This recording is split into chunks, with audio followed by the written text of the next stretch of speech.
Right, hello everyone, we're back in the garage. It's time now to actually get a bit of work done. Before I get started today, I want to just have a little bit of a recap on some of the things that I'm going to do. Because, yeah, it's been a bit of a mind blow as late, hasn't it? And I think I need to get these things out to remind myself and maybe you what I'm going to do. Let's have a look. Right, first off, this is a Hayabusa, 2008 Hayabusa that I've bought in pretty good condition, although it was a bit messy in places and I wanted to tidy it up. So I thought I would tart it up a bit and give it a bit of a clean up and a service. It's gone on a little bit more than that. I've just dealt with one of the exhaust studs which had snapped off, and I've fixed that. So I've got a new exhaust system for it. It's an Hayabusa system, second-hand system, which has a bit of damage here and there. I've tried to kind of make this a little bit of a budget build, but the minute you kind of say Hayabusa, you know it's not really that much of a budget. But it came up at a good price at the time and I bought it. Would have I bought it with the given circumstances at the moment? No. I've also got a load of carbon fibre panels in here. I've got a new front fairing and seat kind of plastics, all again also in carbon fibre. We've got a carbon fibre mudguard which was originally on there, so there's a fair bit of carbon to go on. There's also the inlay panels which sit down each side. I've got those in carbon fibre as well. That's the original one, not carbon fibre.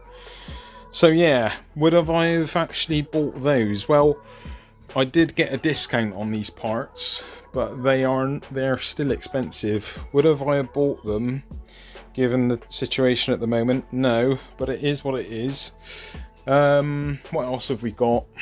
We've got some lovely Gills, whatever, footrests. Again, I wouldn't have bought those, but they were cheap actually. It was a couple £100, which is cheap in terms of lovely footrests. We've got some lowering links. Actually, it's not lowering. It's going to heighten. It's going to raise the back end. I can't even get my words out. A power commander, that was really flipping cheap as well. Spark plugs, just servicing things. Oil filter, some new oil. Second-hand K&N air filter. And all the servicey type of bits and pieces. Some exhaust gaskets. I've got some riveting links because I'm going to have a go at kind of fixing this exhaust more so. Some springs and the old exhaust clamp. Yeah, so it's a fair old lot of stuff. Grizz has spent out a fair old amount of money on all this. And with hindsight, given the present situation, being laid off work on reduced wage, with a Ducati 916, Taffy's 636 and a BMW Scrambler build which I need to get rid of. Yeah, so yeah, it's been not really the most sensible thing at the moment, but it is what it is. I've bought all these things. I'm gonna get this bike done. I'm gonna get it all looking nice. What happens to it once it's finished, I really don't know.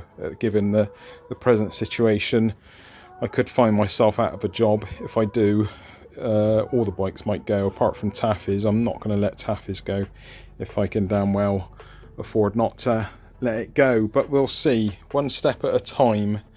Anyway, enough of all that. So that is the recap of all the bits I've got. Let's do some work. Right, so I've already had this tank off once. It's just been put back on loosely. Watch back to the previous vid.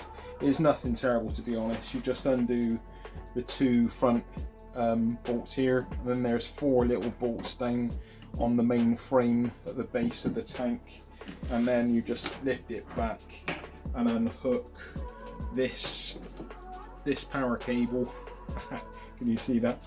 And also the fuel line, and it comes straight off. I do like this though, look at this. It's all got the heat reflective coating on the inside. That's very cool. Never seen that on their older Hayabusas. Right, so down into the spark plugs now. Just need a Phillips screwdriver to undo the screws. I've not looked at any manuals for doing this, guys, so I literally just kind of see how I go as I go and try not to bodge things up. So need to take all these screws out. Let's fast forward through this.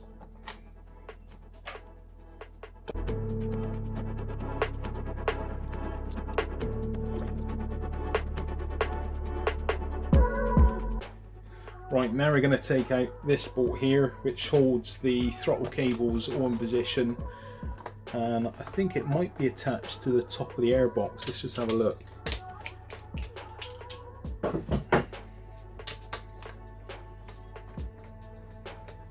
Chris has never really been good for reading instructions.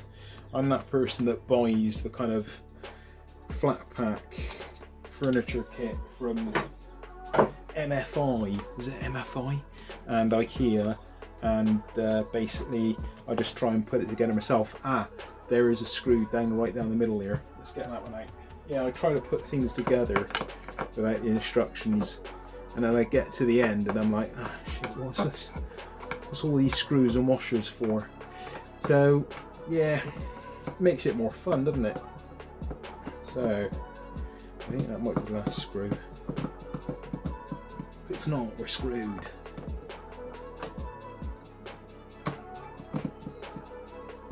Doesn't want to come out. Yeah, it's off. Right, here we go. Let's get that screw out. He's out. Bosh. Bosh. Right, so what we got? First look. Look at this, the shape of this air filter. It's gone all like rounded. Strange, isn't it?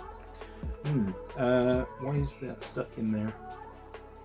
Why does the filter not want to come out? Maybe it's just been in there a while. There we go. Douche. It was actually, it's pretty clean.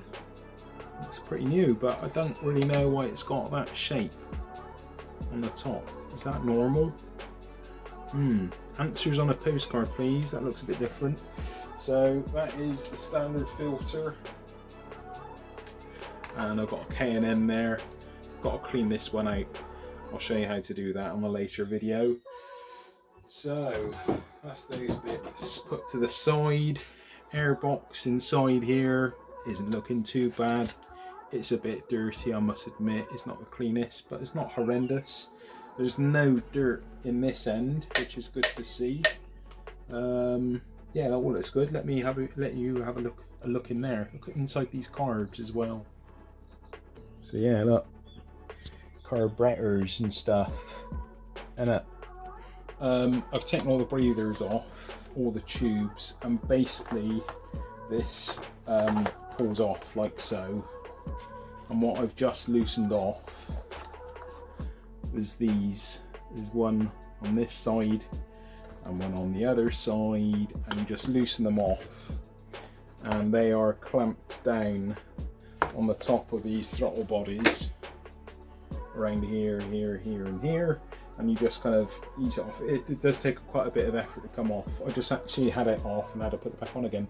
I don't know if these butterfly valves should be open like this. I thought they were meant to be closed, but what do I know? So you've got 1, 2, oh dear, that connector which sits on the bottom of the air box. 3, I think it was 1, 2, 3 tubes on it. Now the lovely thing about this is look at how accessible these spark plugs are. This is going to be a much easier job than I'm used to, so I'm happy to see that. We've got the recirculation valve. I'm going to leave this on, and we've also got the, well, it's all part of the recirculation valve, power system, whatever you want to call it. Yeah, if I really wanted to go to town on this, I would put block off plates on this and take this off and remove it. But to be quite honest with you, I quite enjoy having this system on because it makes the exhaust pop a bit more, and it's going to sound cool with the exhaust on. So I'm leaving it in place for now. I'll see how I go. If I decide it does need to come off and it pops and bangs too much, then I'll think about replacing it and blanking it off. But for the meantime, it's staying on. So the next thing we got to do is get these spark plugs out. So let's get down to the spark plugs. Actually, the next thing I need to do is I need to put something in each of these body, throttle body intakes to stop any dirt getting in. So let's get that done. So I've put some tissue in there to stop any dirt and dust going in there. That should keep it nice and clean. Now, talking of nice and clean, I'm going to pull out these spark plugs. There's a little bit of dirt and dust in here, not much, it's pretty clean actually, but I'm going to just get the hoover in here and have a little hoover out as I go along to stop any dirt getting down into the engine. Cue the music, Grizz.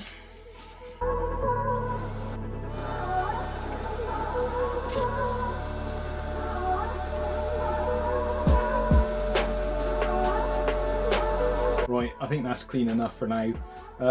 Now we have these exhaust coils to remove. I'll show you. Basically, I've got I've got these type of coil removal tools like this. This was off the BMW S1000RR. Sadly, neither of these fit and are of any use. So I would recommend buying the correct one of those tools for getting this out. But on a good note, the accessibility to these is actually pretty good. Just pull a connector off, turn the thing around, and it should come off.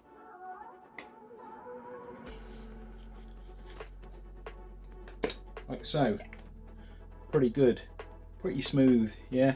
So you get a tool and it just kind of goes around this lip and then you can pull them off easier. But access on here is pretty good. I'm going to give that another clean up. Right. Get the connector off.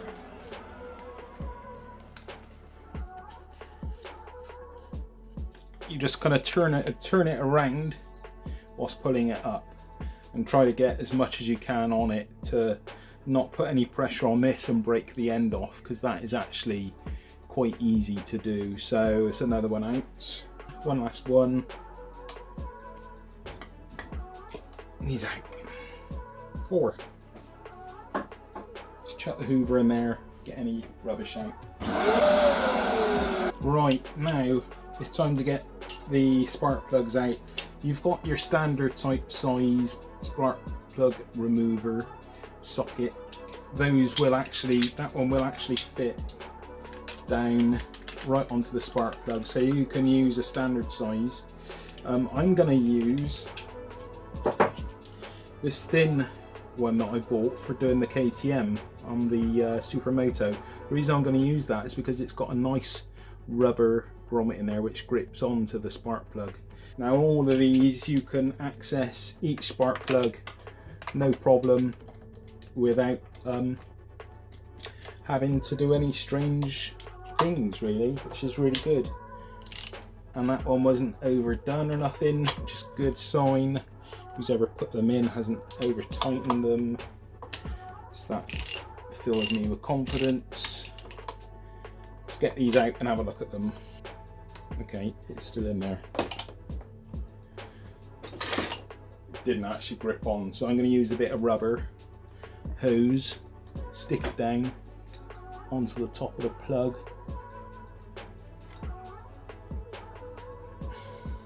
Give it a few turns. Out she comes. Ta-da! First plug. It's quite black, it's running rich. Well actually, the tip, the super tip isn't that bad, so that's not too bad. It's a bit brown. I don't know if you can see that very well. So yeah, definitely needs changing those. So I don't know how long those have been in there for.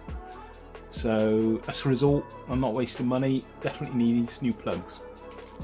Plugs out, there we go, it worked that time. Again, dark, definitely needs changing, needs a new plug, so good, definitely needs replacing. Very black though, really, quite dark, so running too rich, I think. Another one out, again, real dark, so change it. So, last one. So all four definitely need changing. They're all going to get changed anyway. A little bit of dirt there around the top area on here, so I'm going to chuck the hoover in, hopefully get out any more dirt that is in there. Don't want that going down into the cylinder. Right, so new plugs are going in. I've bought laser iridium, can you see that? 6289 part number, and yeah, can't read it backwards. CR9 EIA-9. Alright, so that is what I'm using. So before I fit the plugs, I like to put just a little bit of grease. I've got some really old general purpose grease, yeah. No, I don't use copper grease, particularly on the plugs. It's an aluminium head, and this is like a steel thread, and that copper grease with time can cause some wear on that thread, so I don't use it on any kind of threads that I don't want to wear away. Just my thought on that. Anyway, you may not agree. So a little bit of grease on the thread. Now we want to get it in. So we're putting the spark plug in. That now will not come out, yeah? There's a rubber grommet inside here, or washer is holding onto the spark plug. So we can put this one in. Try not to drop it in either, because we don't want to damage the top of that spark plug. So also when you're putting it in for the first time, to stop yourself from accidentally threading it in the wrong way or kind of cross-threaded, turn the spark plug anti-clockwise and you'll feel it just do a little bump, little jump like that. Then you know it's seated and ready to be screwed in. So make sure you do that with your spark plugs, because it's a little bit blind, you can't really see what you're doing. So just do them up, hand tight. So that's hand tight. So I'm just going to turn it. Right, that there now, it's literally gone like from there to there. It's biting, yeah? So you don't need to turn it a hell of a lot, but I always use like maybe quarter to a half turn maybe to tighten it. That'll do me nicely. That isn't going anywhere. Yeah, whatever you do, just don't over tighten the spark plugs, yeah, because you can easily get these stuck in there. As long as it's not coming undone, you'll be fine. You know, a quarter to half a turn is enough to bed those spark plugs down, because basically all you're doing, I'll show you what I'm going to do with spark plugs. All you've got on this spark plug is a very thin, get dirt off of it, a very thin washer, yeah, which is just on in between, or right on the top of the spark plug there, and all you're doing is compressing that little washer. It's not very big, and if you over tighten it, basically the spark plug will snap and you'll end up in a hell of a mess. Right, so don't over tighten your plugs. You see that washer better now? You're just compressing that one a little bit on the top of the engine block. So don't, as I say, don't over tighten it, and don't snap off your spark plug. Right, let me do the other three. Also, be careful not to get any grease on the head of the spark plug. Right, now we've got these 4 coils, 4 coil packs. I use a bit of WD-40. I'm running very low on WD-40, this is a pain. But anyway, what I would normally do is I clean these up, just get kind of all the rubber nice and clean. It just makes life easier for as and when you want to do this job again. Good bit of bike maintenance.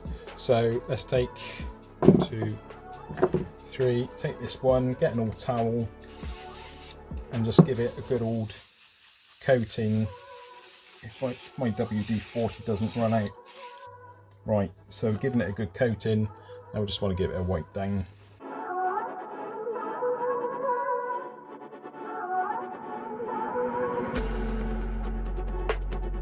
So, a fair bit cleaner, ready for going back on. Bosh, 1. Done! Right, I've put these all in, 1, 2, 3. Last one, this is how you put it in. Just get this connector facing towards this connector. Put it in nice and gently, get it seated. And you need to give it a good hard push right in the middle with both thumbs if you can. And you'll feel it clip in place. Give it another push and it's on. So that's it. 1, 2, 3, 4, plug's done. Right, that is the plugs done, all sorted. That went all very nice and smoothly, thank God. Next one, I'm going to do the K&N air filter and give that one a clean up, show you how to service your used K&N air filter and do an oil change. And then I think we can pretty much crack on and get the exhaust on. Okay, thanks for watching. Join me on the next one. Give us a thumbs up, peeps. Thanks for watching. Catch you on the next one. Bye.